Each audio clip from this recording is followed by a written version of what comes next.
नमस्कार दोस्तों, आप सभी लोगों का इस लेक्चर वीडियो में स्वागत है। आज हम डिस्कस कर रहे हैं डेटा करेक्शन के बारे में। कई बार क्या होता है कि डेटा हमारा जब नॉर्मली डिस्ट्रीब्यूटेड नहीं होता है, मतलब डेटा हमारा ना तो नॉर्मल है ना वो होमोजीनियस है, तो उस केस में हम क्या करते हैं कि डेटा को फिर करेक्ट करते हैं और डेटा को करेक्ट करने के बाद फिर हम उस डेटा में नॉर्मलिटी और होमोजेनिटी चेक करते हैं। और अगर वो डेटा हमारा फिर नॉर्मल या होमोजेनियस आ जाता है, तब हम अपने प्रीवियस डेटा से ही हम अपने डेटा को एनालिसिस करके कोई भी पैरामेट्रिक टेस्ट हम यूज कर सकते हैं। और अगर इनकेस अभी भी हमारा डेटा करेक्ट नहीं होता है, तो हमारे पास पैरामेट्रिक टेस्ट के इक्विवेलेंट टेस्ट हैं, नॉन पैरामेट्रिक टेस्ट, फिर हम नॉन पैरामेट्रिक टेस्ट को यूज करते हैं। ठीक है, तो दोस्तों जैसे हम बात कर रहे थे कि जो ये डेटा करेक्शन है, डेटा को करेक्ट हम तीन तरीके से कर सकते हैं। एक तो है इसमें लॉग ट्रांसफॉर्मेशन मेथड। ठीक है, इसमें हम क्या करेंगे, लॉग के थ्रू अपने डेटा को ट्रांसफॉर्म करते हैं। और ये बेसिकली करेगा क्या, reduce positive skewness. Positive skewness का मतलब है कि हमारा जो ऑब्जर्वेशन है लोगों के, वो लेफ्ट हैंड साइड में उन्होंने ज़्यादा ऑप्ट किया है। फिर दूसरा एक मेथड है इसमें लॉग ट्रांसफॉर्मेशन के साथ, square root transformation. Square root transformation के थ्रू भी हम अपने डेटा को करेक्ट कर सकते हैं। ये भी पॉजिटिव स्क्यूनेस को कम करता है। फिर एक है रेसिप्रोकल ट्रांसफॉर्मेशन या इनवर्स ट्रांसफॉर्मेशन। इसके थ्रू भी हम अपने डेटा को करेक्ट कर सकते हैं। तो दोस्तों हमारे पास तीन मेथड हैं किसी भी डेटा को करेक्ट करने के लिए: log transformation, square root transformation और रेसिप्रोकल ट्रांसफॉर्मेशन। अब हम ये देखते हैं कि इस डेटा को हम एसपीएसएस में करेंगे कैसे इसका ट्रांसफॉर्मेशन। दोस्तों जो करेक्ट डेटा को करने के लिए हम वही केस स्टडी ले रहे हैं जो भी हमने पहले वाले अपने लेक्चर्स में लिया। नेशनल सेमिनार किसी यूनिवर्सिटी ने किया है और 800 पार्टिसिपेंट्स ने पार्टिसिपेट किया है उस सेमिनार में। तो ये जो डेटा है हमारे पास इस केस स्टडी का, वो देखिए ये वाला है। ठीक है, इसमें हमारे पास 800 जो पार्टिसिपेंट्स है उनका डेटा आ गया है। अब हमने पहले देखा था कि डेटा हमारा नॉर्मल और होमोजीनियस नहीं था। नॉर्मल तो था एक केस में, लेकिन होमोजीनियस नहीं था डेटा। अब इसमें हम क्या करेंगे, डेटा को करेक्ट करने के लिए ट्रांसफॉर्म। जैसे यहाँ पर हम देख रहे हैं डे 1, डे 2, डे 3। डे 1 का डेटा तो नॉर्मल आ गया था, ये चाहे तो हम एक बार और फिर ग्राफ से देख सकते हैं हम। चलिए मैं इसका जो है सीधा ग्राफ भी बना सकते हैं, या तो ग्राफ्स के थ्रू बना लेते हैं हम ग्राफ, या सीधा सीधा जो है डिस्क्रिप्टिव स्टैटिस्टिक्स में जाकर एक्सप्लोर कर देंगे। और हमें ये जो तीनों दिन का जो ग्राफ है, इससे हमें पता चल जाएगा कि डेटा हमारा नॉर्मली डिस्ट्रीब्यूटेड है या नहीं है। ये देखिए प्लॉट्स और हिस्टोग्राम पर आ गए हम लोग, और हमें कुछ नहीं चाहिए इसमें। ये कंटिन्यू और स्टैटिस्टिक्स कोई इसमें वो अपना बाय डिफॉल्ट आ जाएगी। चलिए, हमें ग्राफ के थ्रू हमने देखा कि जो डेटा है हमारा ये नॉर्मली डिस्ट्रीब्यूटेड नहीं है। तो तीनों दिन का डेटा है, ये देखिए हमारे पास हिस्टोग्राम है डे 1 में। ठीक है, और ये डे 2 का डेटा है, और ये डे 3 का डेटा है। लेकिन इसमें हमने एक ऑप्शन नहीं दिया, जिसकी वजह से हमारा डेटा नॉर्मली डिस्ट्रीब्यूटेड नहीं आ रहा है। ये देखिए एनालाइज डिस्क्रिप्टिव स्टैटिस्टिक्स। अगर हमारे केसेस मिसिंग होते हैं, तो जो मिसिंग में हमें जो एक्सक्लूड केसेस पेयर वाइज है उसको टिक करना होता है, वो हम शायद नहीं कर पाए। ये देखिए इसमें जो है ऑप्शन, ये एक्सक्लूड केस पेयर वाइज हमने नहीं किया था, जिसकी वजह से डेटा हमारा नॉर्मली डिस्ट्रीब्यूटेड डे 1 का नहीं आया था। तो ये देखिए इसमें जो है हमारा पास ये हिस्टोग्राम है। ठीक है, क्योंकि वैल्यू हमारी एक आउटलायर है, वो हमने पहचान लिया। आउटलायर कौन सा केस है, 672। तो अब दोस्तों इस डेटा को पहले हम करेक्ट कर लेते हैं। करेक्ट करने के बाद फिर हम जो लॉग ट्रांसफॉर्मेशन है वो करेंगे। पहले डेटा हमारा करेक्ट हो गया 672। इसको हम, क्योंकि ये आउटलायर है 0 और 4 के बीच में, हमने कहा था टिक करना है अपने रेस्पोंडेंट को, लेकिन किसी ने गलती से 2 कर दिया। अब सबसे पहले हमें करना है लॉग ट्रांसफॉर्मेशन। हम डे 2 का करेंगे, ठीक है, और फिर डे 3 का। तो डे 1 का तो ठीक है डेटा हमारा। कंप्यूट वेरिएबल में जाएंगे हम लोग, यहाँ पर लिखेंगे हम लॉग log2 का मतलब है कि डे 2 का डेटा हम कर रहे हैं, जिससे याद रहे हमें। ये हमने देखिए कॉपी किया और इसको टाइप एंड लेबल में पेस्ट किया, सेव, फिर कंटिन्यू किया। यहाँ हमने ऑल फंक्शन को क्लिक किया, इसमें से हमें log10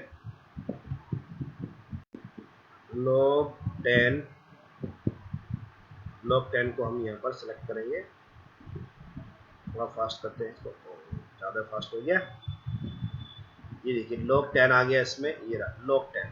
अब इसको हम ऊपर ले जाएंगे न्यूमेरिक एक्सप्रेशन बॉक्स में, और ये जो डे 2 का जो है हमारा डेटा वो यहाँ पर आ गया। ठीक है, क्योंकि इसमें हमें प्लस करना है, क्योंकि लोग अगर जीरो की वैल्यू तो हम जानते हैं log1 की जीरो, log0 की इनफाइनाइट, तो इसलिए हम इसमें यहाँ पर +1 और कर देते हैं। ठीक है, ये बात ध्यान रखिएगा जब भी log ट्रांसफॉर्मेशन करेंगे। ये ओके किया हमने। ओके करने के बाद जो है हमारे पास जो डेटा है देखिए इस तरीके का आ गया। जो ग्राफ है हमारे पास log ये डेटा हमारे पास देखिए log2 का आ गया। ठीक है, ये वाला ही डेटा हमने इसको log ट्रांसफॉर्म। अब इसका हम ग्राफ बनाना चाहते हैं, तो देखिए ग्राफ बनाएंगे हम log2 का हिस्टोग्राम, और हिस्टोग्राम से जानना चाहेंगे क्या ये नॉर्मली डिस्ट्रीब्यूटेड आ रहा है या नहीं। ये हमारा हिस्टोग्राम आ गया, इसको हमने यहाँ पर चार्ट प्रीव्यू बॉक्स में लेकर आ गए, और ये हमारा जो है हाइजीन कंडीशन, ठीक, और ये हमारा परसेंट में इसको ले सकते हैं। ये अप्लाई किया, क्लोज करने के बाद हमने इसको ओके किया, तो डेटा हमारा जो आ गया वो पहले से थोड़ा सा हमारा नॉर्मली डिस्ट्रीब्यूटेड आ गया। पहले हमारा उतना पूरा डेटा नॉर्मली डिस्ट्रीब्यूटेड नहीं आ रहा था। ठीक है, और इसको देखिए हम इस तरीके से भी, अगर फ्रीक्वेंसी को परसेंटेज में न लें तो इसको हम बदल के सीधा ये हिस्टोग्राम, ठीक है, और ये आ गया हमारा अप्लाई और क्लोज। ग्राफ में कोई डिफरेंस नहीं आएगा, लेकिन पहले से हमारा जो डेटा है वो नॉर्मल हो गया। पहले वाले केस में जो हमने देखा था वो हमारा डेटा नॉर्मल नहीं था। जैसे मैं फिर से इसको कंपेयर करने की कोशिश करता हूँ। ये जो हमारा डेटा है ग्राफ के थ्रू में चार्ट बिल्डर, ठीक है, अब हम इसको कंपेयर तो कर ले कि जैसे log2 का है हमारे पास, सॉरी ये तो log2 का डेटा है। अब मैं बात कर रहा हूँ डे 2 का। अब ये देखिए पहले और अब में कितना अंतर आ रहा है। पहले देखिए बिल्कुल हमारा स्क्यूड आ रहा था डेटा, है ना, लेकिन जब हमने इसको log ट्रांसफॉर्मेशन किया तो हमारा जो स्क्यूनेस है वो कम हो गई, पॉजिटिव स्क्यूनेस कम हो गई। अब हमारा डेटा थोड़ा कट हुआ है। अभी एक्चुअली होगा या नहीं होगा ये तो केस टेस्ट के थ्रू में पता चलेगा बाद में। तो ये हमारा जो डेटा है ये थोड़ा सा पॉजिटिव स्क्यूनेस कम किया है। अब हम जो बात करेंगे वो ये जो डेटा है हमारा log ट्रांसफॉर्मेशन के साथ दूसरा मेथड है हमारे पास स्क्वायर रूट ट्रांसफॉर्मेशन। तो ये यहाँ पर हम कंप्यूट वेरिएबल में जाएंगे और यहाँ पर हम लिखते हैं SQRT। SQ चलिए लिख भी सकते हैं, नहीं तो हम यहाँ से देखिए सेलेक्ट कर लेंगे अपना SQRT। ये आ गया SQRT स्क्वायर रूट ट्रांसफॉर्मेशन, या इसको हमने ऊपर लेकर आए, और इसमें जो डे 2, अब इन तीनों मेथड में भी देखिए हमारे पास log transformation, square root transformation और इनवर्स ट्रांसफॉर्मेशन 3 मेथड है। तो जिसमें हमारा ज़्यादा अच्छा कर्व आ जाएगा हम उसी मेथड को यूज करेंगे। तो हम इसी डे 2 के डेटा को हम 3 तरीके से ट्रांसफर कर रहे हैं। तो ये जो है स्क्वायर ट्रांसफॉर्मेशन के थ्रू हम डेटा को देखेंगे, और यहाँ पर हमने लिख दिया SQRT, ठीक है ना, SQRT, और इसी को हमने कॉपी करके ये लेवल में हमने यहाँ पर इसको डाल दिया, ये आ गया पेस्ट। ठीक है, अब ये आ गया, कंटिन्यू किया। अब इस डेटा को हमने ओके किया। ओके करने के बाद जो है हमारे पास ये आ जाएगा, देखिए SQRT। अब इस डेटा की हमें नॉर्मलिटी देखना है, नॉर्मल करवा रहा है हिस्टोग्राम में या नहीं। इसके लिए देखिए हमने इसको रीसेट किया और फिर डबल क्लिक करके इसको यहाँ पर लिया, या ड्रैग कर सकते हैं इसमें हम, और ये जो है स्क्वायर रूट को हम एक्स एक्सिस पर लेकर आए और इसको हमने ओके किया। ओके करने के बाद जो ग्राफ आया हमारा ये है। तो अब हम देख रहे हैं कि जो पहला लॉग ट्रांसफॉर्मेशन के थ्रू जो ग्राफ आया था हमारा और ये वाला जो ग्राफ है, देखिए ये तो लॉग वाला ग्राफ है और ये वाला हमारा स्क्वायर रूट का है ग्राफ, SQRT लिखा ना, तो ये ज़्यादा हमें अच्छा लग रहा है उसके कंपेयर में। देखिए ये अभी भी स्क्यूडनेस इसकी उतनी नहीं गई लॉग ट्रांसफॉर्मेशन के बाद, जबकि जो स्क्वायर रूट ट्रांसफॉर्मेशन हमने किया है उसमें डेटा हमारा ज़्यादा नॉर्मल हमें लग रहा है। और इसमें हम जब जो नॉर्मल कर्व सुपर इम्पोज करेंगे तो उससे भी हमें क्लियर हो जाएगा कि कितना डेटा हमारा नॉर्मल दिख रहा है या नहीं दिख रहा है। देखिए ये वाला, तो हम अगर हम लोग इसमें ये देखिए मोर और लेस नॉर्मली डिस्ट्रीब्यूटेड दिख रहा है, लेकिन लोग वाले में ये देखिए जो हमने लोग वाला किया है इसमें हमारे पास जो डेटा है वो लॉग ट्रांसफॉर्मेशन का उतना, ये देखिए ये है लॉग ट्रांसफॉर्मेशन वाला, ये फिर भी हमें पूरा नॉर्मली डिस्ट्रीब्यूटेड नहीं दिख रहा है, लग रहा है लेकिन नॉर्मली डिस्ट्रीब्यूटेड फिर भी नहीं है। ये देखिए इस तरीके से हमारे पास जो है, तो ये लॉग 2 वाला लॉग ट्रांसफॉर्मेशन के थ्रू हमारे पास ग्राफ इस तरीके से आ रहा है और ट्रांसफॉर्मेशन के बाद इस तरीके से, और एक्चुअल जो डेटा हमारा आ रहा था वो ये है ना। तो इसको रिड्यूस करने के लिए, पॉजिटिव स्क्यूनेस कम करने के लिए हमारे पास जो मेथड है ये हमें ज़्यादा अच्छा लग रहा है, जो स्क्वायर रूट है। अब तीसरा मेथड और है, उसको भी हम देखते हैं कि उससे ग्राफ हमारा कैसे आता है। देखिए ग्राफ चार्ट बिल्डर में जाएंगे हम, चार्ट बिल्डर में जाने के बाद ये जो है इसको रीसेट किया हमने, और लेकिन पहले इसको हमें ट्रांसफॉर्म करना पड़ेगा डेटा को। ये ट्रांसफॉर्म में जाएंगे हम लोग, कंप्यूट वेरिएबल, और अब हम जो है इनवर्स इसको रीसेट कर देते हैं यहाँ पर। ये इनवर्स तो इस तरीके से भी कर सकते हैं 1 अपॉन, ठीक है, और इसके लिए ब्रैकेट में हमने लिख लिया है लॉग सॉरी डे 2 +1 हमने इसलिए किया है इसमें क्योंकि अगर डे 2 की वैल्यू 0 है तो 1/0 तो इनफाइनाइट आ जाएगा, उसका कोई मतलब नहीं बनता। और यहाँ पर हमने लिया है इनवर्स, मैं यहाँ पर -2 लिख देता हूँ ना, इनवर्स 2। अब ये जो डेटा है हमने यहाँ से कॉपी किया इनवर्स 2 का, और कॉपी करने के बाद हमने इसे लेवल में पेस्ट किया। पेस्ट करने के बाद हमारे पास ये इनवर्स 2 आ गया। अब जो डे 2 है ना, ये वाला डेटा देखिए हमने यहाँ पे ट्रांसफर कर दिया था डे 2 +1। अब इसको हमने ओके किया, तो ओके करने के बाद हमारे पास जो इसका एक नया वेरिएबल क्रिएट होकर आ गया INS2 के नाम से। अब हम इसमें फिर से देखते हैं कि क्या ग्राफ हमारा नॉर्मली डिस्ट्रीब्यूटेड है या नहीं है।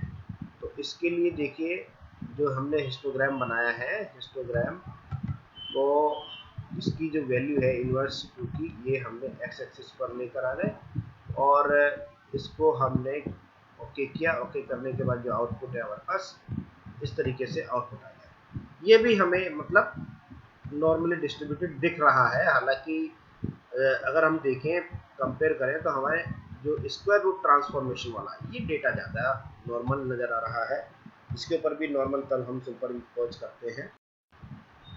ये एलिमेंट्स में जाएंगे, एलिमेंट्स के बाद शो डिस्ट्रीब्यूशन कर्व, इसके बाद हम इसको क्लोज करने के बाद वापस आएंगे तो हमारे पास जो नॉर्मल कर्व है वो सुपर इम्पोज, मतलब नॉर्मलिटी दिखा रहा है लेकिन पूरा एग्जैक्टली हमें नहीं लग रहा है, जैसे इस वाले ग्राफ में हमने स्क्वायर रूट वाले में लगा था। ये देखिए स्क्वायर रूट का।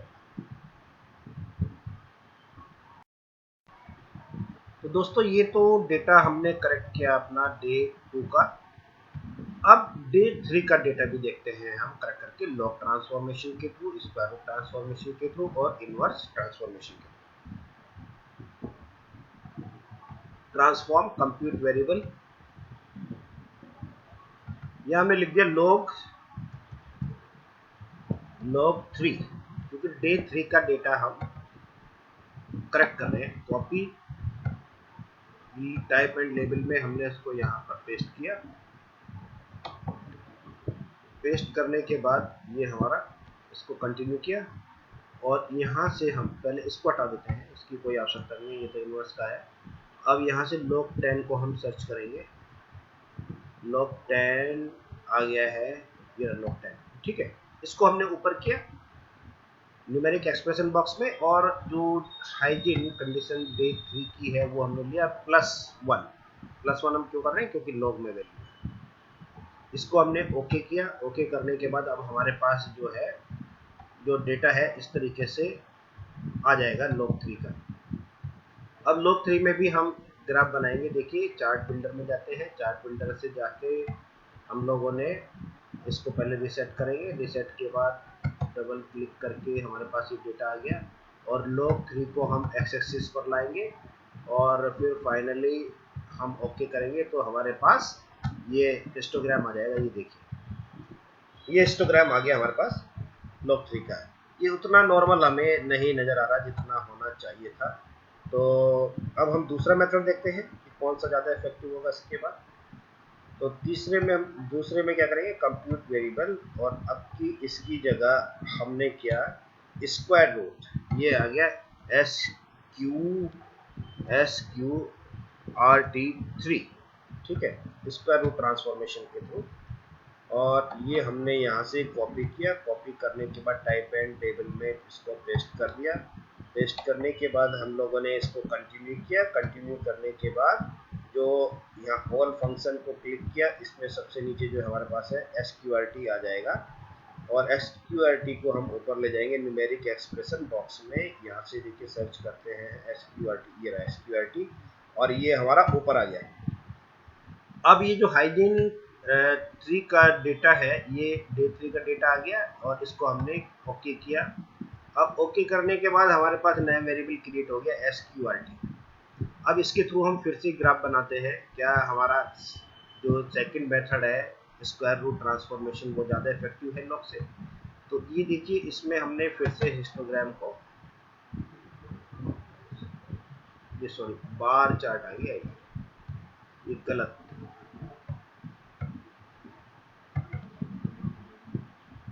ठीक है। ये हमारा जो है स्क्वायर रूट आ गया, और इस तरीके से हिस्टोग्राम हमारा जो है वो ये आगे देखिए पहले वाले से ज़्यादा अच्छा है। तो ये था हमारा log 2 का डेटा, ठीक है। अब इसमें जो है डेटा में ग्राफ्स चार्ट बिल्डर, अभी एक बार इसको करेक्ट कर लेते हैं, कहीं ऐसा तो नहीं हमने उसको बार चार्ट में ले लिया हो। ये log को हम फिर से इधर लेकर आ रहे हैं, और इसका हमने ठीक है डेटा हमारा log में आ गया है। तो दोस्तों ये जो मैं बात कर रहा था कि स्क्वायर रूट वाला डेटा है हमारा, स्क्वायर रूट में डेटा हमारा इस तरीके से आ रहा है डे 3 का। तो पहले के मुकाबले ये ज़्यादा नॉर्मल है, ठीक है।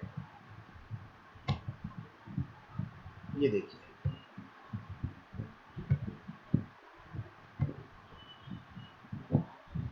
अब तीसरा जो मेथड है इसमें वो है हमारे पास इनवर्स ट्रांसफॉर्मेशन।